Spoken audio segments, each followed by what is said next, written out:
Công thức học trên mạng bậc 2. Dạo diễn vậy thì đợi một xíu. Xong rồi. Giờ khoái thì cái chất gội chén này không phải là nước mà là dầu gội chén, còn cái chất này là dầu gội.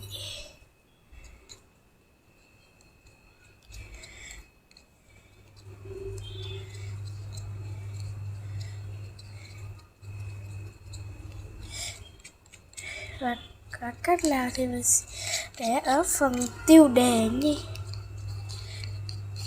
Vậy.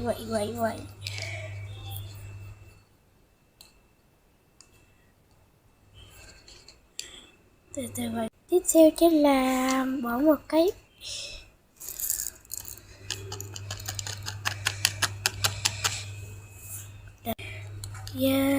cùng tôi khói tiếp nè. Cùng tôi khói tiếp nè. Ê, tôi khói tiếp nè.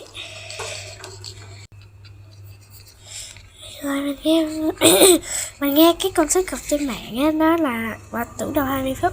Vậy cùng tí thôi. Rồi cùng tôi bỏ vô trong ngăn đông nha.